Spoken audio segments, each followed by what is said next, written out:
തിരുവാതിര നക്ഷത്രം തുടങ്ങുന്ന സമയത്താണ് വെറ്റില മുറുക്ക് ആരംഭിക്കുന്നത്. 2023 ഡിസംബർ മാസത്തിലെ തിരുവാതിര നക്ഷത്രത്തിൻ്റെ സമയം രാത്രി 10:23 ആ സമയത്ത് എല്ലാവരും കൃത്യമായി വെറ്റില എടുക്കുകയാണ്.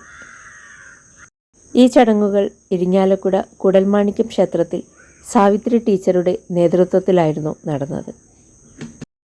ആദ്യം 3 വെറ്റില വെച്ചിട്ടാണ് മുറുക്കി തുടങ്ങുക. 3 വെറ്റില വീതം 3 പ്രാവശ്യം. മുറുക്കുന്നതിനെ 3 കൂട്ടുക എന്നാണ് പറയുക. സന്ധ്യ കഴിഞ്ഞതുകൊണ്ട് താലി തൊട്ടിട്ടല്ല പഞ്ചാക്ഷരി മന്ത്രം ചൊല്ലുന്നത്. പകരം കഴുത്തിലെ താലിക്കുഴിയിൽ തൊട്ടാണ് പഞ്ചാക്ഷരി മന്ത്രം ചൊല്ലുന്നത്. 3 തയ്യാറാക്കിയത് മടക്കി താലിക്കുഴിയിൽ തൊട്ട് പഞ്ചാക്ഷരി മന്ത്രം ചൊല്ലി മുറുക്കി തുടങ്ങുക. 3 പ്രാവശ്യവും ഇതേപോലെ തന്നെ. വാൽക്കണ്ണാടി കയ്യിൽ പിടിച്ചുകൊണ്ടാണ് വെറ്റില മടക്കുന്നതും പഞ്ചാക്ഷരി മന്ത്രം ചൊല്ലുന്നതും വായിലേക്കിടുന്നതും.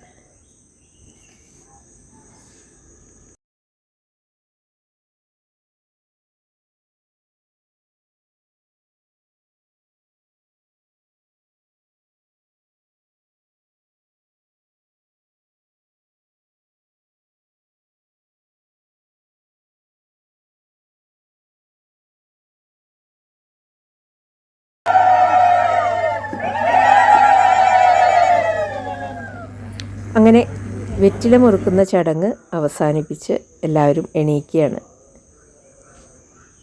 കൃത്യം 10:23 3 കൂട്ടിയതിന് ശേഷം പിന്നെ തിരുവാതിര കളിയാണ്. ഇനി കാണിക്കുന്നത് പാതിരാപ്പൂ ചൂടാൻ പോകുന്ന ചടങ്ങാണ്.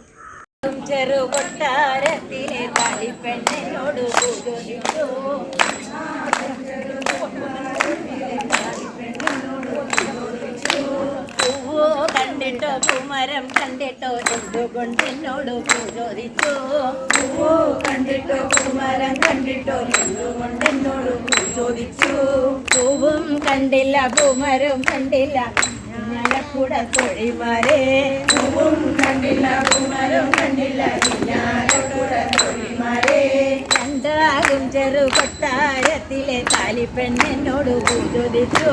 രണ്ടാകും ചെറു കൊട്ടാരത്തിലെ താലിപ്പെണ്ണെന്നോട് ചോദിച്ചു. പൂവു കണ്ടിട്ടോ പൂമരം കണ്ടിട്ടോ എന്തുകൊണ്ട് എന്നോട് ചോദിച്ചു. പൂവു കണ്ടിട്ടോ പൂമരം കണ്ടിട്ടോ ചോദിച്ചു.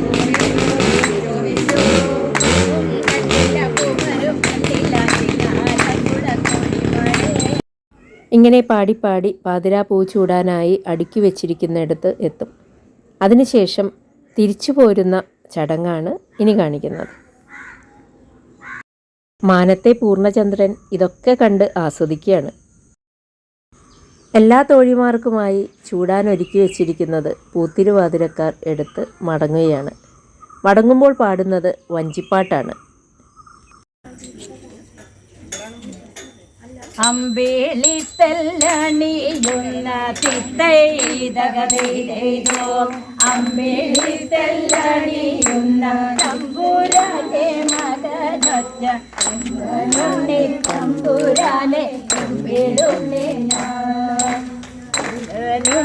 തമ്പുരാനെ കുമ്പിടുന്നേ ഞാൻ.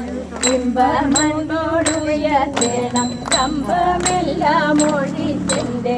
ഇമ്പമൻപോടായണം കമ്പമെല്ലാം ഒഴിച്ചെൻ്റെ. മുമ്പിൽ വന്നു വിളങ്ങണം കവിത്വം ചൊല്ലാൻ. മുമ്പിൽ വന്നു വിളങ്ങണം കവിത്വം ചൊല്ലാൻ.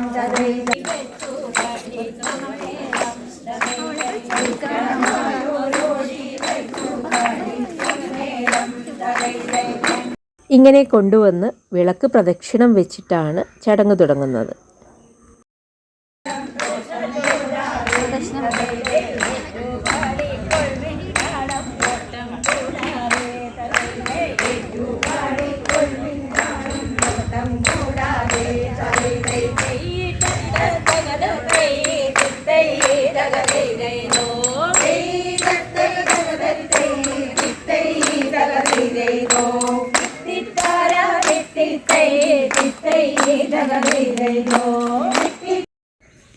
ചാന്തും ചന്ദനവും തൊട്ട് കണ്ണെഴുതി പൂ ചൂടുന്നതിനൊപ്പം തന്നെ പ്രകൃതിക്കായി ഒരു സമർപ്പണം കൂടിയുണ്ട്.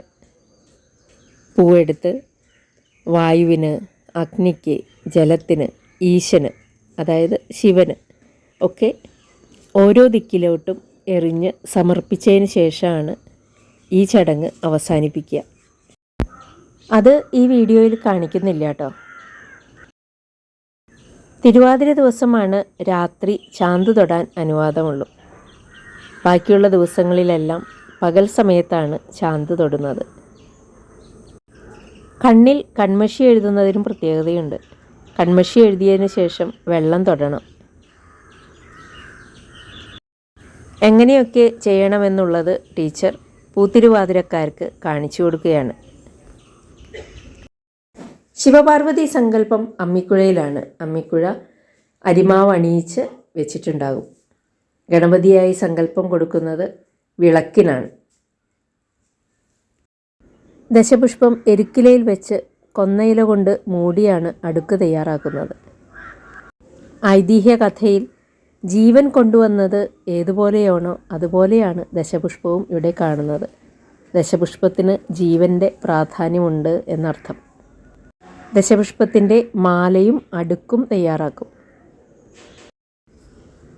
അങ്ങനെ അടുക്ക് ഗണപതിക്കും ശിവപാർവതിക്കും സമർപ്പിച്ച് എണീറ്റ് നിന്ന് ദിക്കുകളിലേക്ക് കൂടി സമർപ്പിച്ച് ഉടനെ നമസ്കരിക്കുന്നതോടുകൂടി പൂച്ചൂടൽ ചടങ്ങ് പൂർത്തിയാവുകയാണ്.